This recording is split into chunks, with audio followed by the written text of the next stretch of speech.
So I told this story already once on my TikTok, but I think people thought that it was fake because of the way I conveyed it.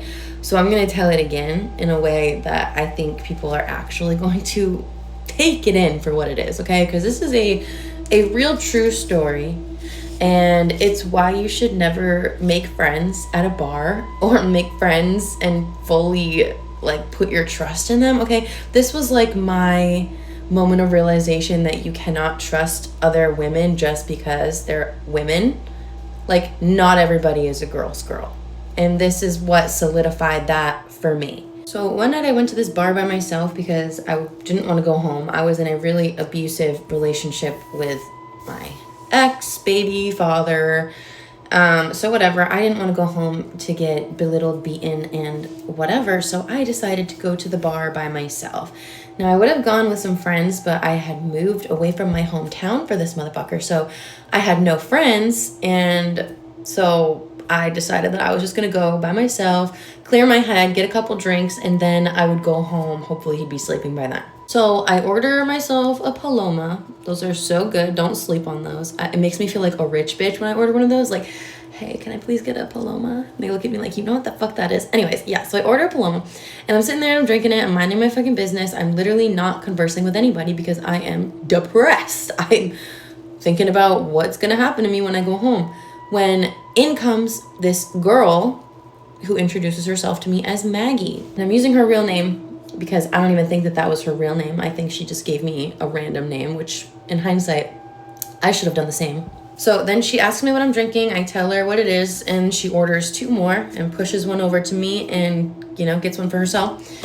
And then we just have like normal bar small talk. At the time, I thought that she was going to be like one of my friends, you know. I thought she was a safe person. I thought she was cool to hang out with, and that it would be like a good, you know, little dynamic to get me away from this abuse. Come to find out, I was wrong about that. Fast forward, the bar's closing and I'm drunk and I still don't want to go home because at that point, like, I know that guy is still awake. I know that I'm going to go home and he's going to be like, you cheated on me, and then bop, bop, bop, bop. So couldn't do that, didn't want to do that. And I had nowhere else to go because, like I said, this was a new area for me. I moved away from my friend's family and everything to live in this guy's house with him. So whatever, Maggie could tell that I didn't want to go home. So she invited me to go to what she was going to after she left the bar, which was she was going to go to like a bonfire at her friend Josh's house. Again, using the real name because I don't think these are their real names. So stupidly, I was like, yes, I will go with you because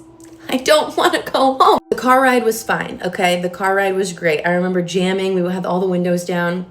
Honestly, I felt like I was riding in the car with my best friend. Like, it was those type of vibes. It was vibes. So then she starts driving down this like dirt road, which isn't, I'm thinking like, okay, this person probably lives on a dirt road. Like, we literally live out in the middle of nowhere. So I'm assuming that she knows where she's going. Okay, everything's fine. Then instead of pulling into like some kind of neighborhood or even like a driveway or anything like that, she pulls into a clearing, turns the car off, and then literally just turns to me. Like, she just turns to face me and she just stares at me. And I'm like, can I help you? Like, so at that point, I just assumed that something's wrong with the car. And I'm like, what's wrong? What's going on? Is everything okay? And so calmly, this girl looks at me and she goes, get out of the car. I'm sorry. What? Get out of this car? You want me to get out of my seat? And at first I was like, dude, I'm not going outside. It's dark outside. I'm scared of the fucking dark. Hell no. She wasn't having it. She just wanted me to get out of the car. She pulled out this little tiny, like little small pocket knife, like something that like wouldn't even defend off a freaking cat, you know? So I don't really know why I was so scared. I don't want to be stabbed by anything, you know? So I get out of the car and then she gets out on her side, comes around to my side, stares at me for another like maybe 5 seconds, I don't know. And then she says, I'm gonna give you a 20-second head start, okay? Like literally like, okay, okay? Girl, what do you mean? I couldn't even believe what I was hearing. What? You have got to be fucking joking with me. You have got to be fucking joking with me right now. This is not happening. So I stand there for another like couple seconds, not really believing what she's saying to me. And then she literally is like, I'm giving you 20 seconds. She said it one more time. She said, I'm giving you 20 seconds. You should probably take the 20 seconds. what? So I start sprinting through these dark ass woods with my boots on. I'm drunk. I'm disoriented. I don't know where I am. I've never been in these woods before. I've never been on this road before. As I'm running, I can hear her running behind me. And she did give me 20 seconds. It was probably like more like 10 seconds at that point, but she gave me a couple seconds to like sprint for my life through these woods. And like as I was running, right, she's behind me. I can see a flashlight, and then I start to see another flashlight, and I'm like thinking to myself, like, okay, what the fuck is this? And like maybe this is her friend. This has to be her fucking friend. This has to be Josh, right? So I'm running for my life. They're following me. Both of them are following me. I don't have my flashlight on. I'm kind of far ahead of them, okay? Like I can only see their flashlight and barely hear their feet like pitter-pattering behind me. So I get to this river, okay? I don't want to cross the river because I know like I'm going to get stuck in this river. Like it's going too fast for me to cross in a timely fashion so that they're not going to get me. So I scope everything out as best as I can in the dark, and right to my left there's like this hollowed out log. And so I dive in there, like fucking literally like blink into this fucking hollowed out log. Don't know if there's an animal in there.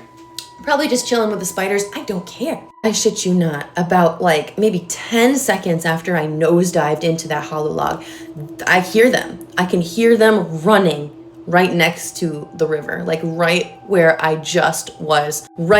was hiding in the log. So then I hear Maggie say, maybe she crossed the river. We should go across the river. And then the deeper voice, to which I assume was absolutely had to be Josh, he was like, well, okay, maybe you should go check across the river and I'll check on this side of the river and see where she's hiding. She couldn't have gotten very far. I am sweating. I'm holding back tears. I'm trying not to be that girl in the horror movie that like lets out a and then they fucking find her. I'm barely breathing in this hollow log, and I don't move for the entire night.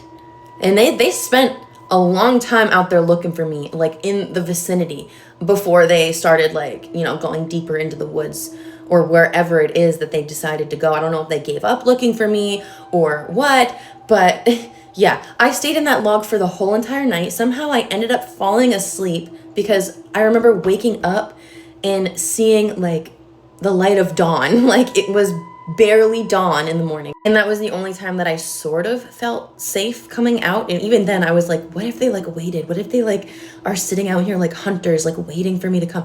What is going on? Whole time I did have my phone with me, but there's no service out in the woods. There's no service out on the back roads where I live. So I was fucked. I had no way of communicating with anybody, and my fucking phone was like fully charged, dude. That being said, I did have means of calling somebody once I did get to a public road, and I called my brother, and he was there. He brings me to the police station, and I file my report or whatever, but nothing ever came of it because, like I said, I'm pretty sure she gave me fake-ass names. Like, those were not their names. Of course, why would she be giving me their real names if they were going to be hunting me? It's super scary to think that I literally could have died. I almost died. In a really scary way. Like, that is one of my biggest fears. Like, I want to die peacefully, okay? I don't want to die like that.